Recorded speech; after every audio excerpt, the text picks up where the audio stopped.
warahmatullahi wabarakatuh. Perkenalkan, nama saya Putri Saida Awalia dari kelas 9B.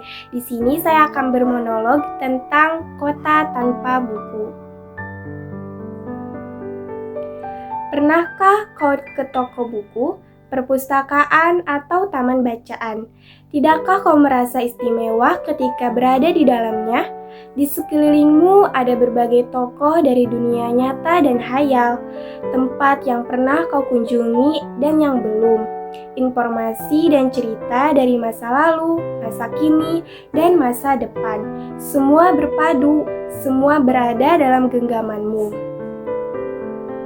Saat berada di antara buku, tidakkah kau merasa menjadi raja dan ratu? Ruang dan waktu seolah menyatu tanpa batas. Kau bisa terbang melintasi sekat negara dan melewati berbagai zaman. Kau bisa menyelam ke dalam samudra, melayang di angkasa, bercanda dengan aneka satwa, dan berkelana di tengah padatnya kota, juga di rimba raya. Kau tahu, buku adalah jendela dunia, kunci pengetahuan dan pintu wawasan.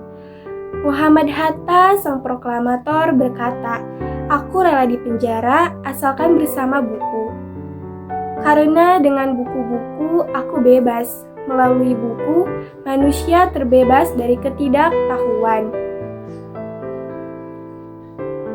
Tempat-tempat yang dipenuhi buku adalah harapan berkembangnya pengetahuan dan wawasan. Apa jadinya jika kota tanpa buku? Pantaskah dia disebut kota?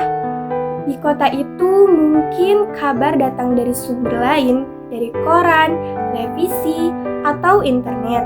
Mungkin informasi dan cerita dari cerita nenek moyang, bagai dongeng-dongeng sebelum tidur.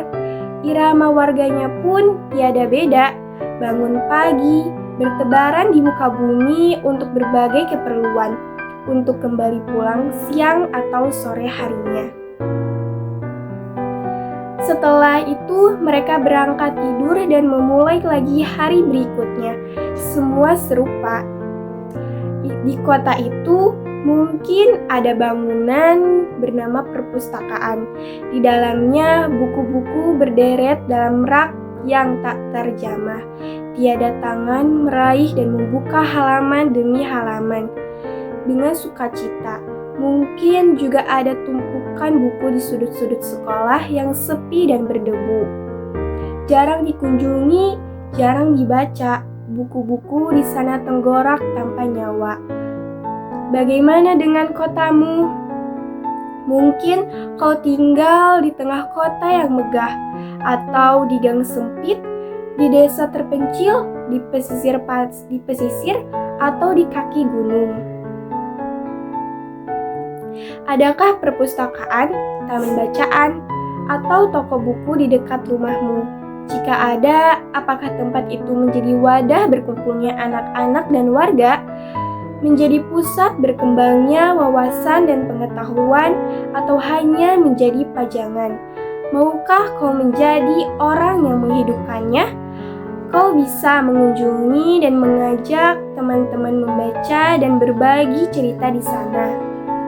Jadikan tempat itu sumber kegembiraan dan pengetahuan. Jika tempat itu belum ada, maukah kau menjadi orang yang mulai menghadirkannya? Kau bisa memulai dari sebuah sudut di teras rumahmu, ajak teman-temanmu memulai langkah baru. Jangan biarkan waktu terlalu tanpa buku. Siapapun dirimu, bersahabatlah dengan buku. Dia akan menjadi teman setiamu sepanjang waktu. Sekian dari saya. Wassalamualaikum warahmatullahi wabarakatuh.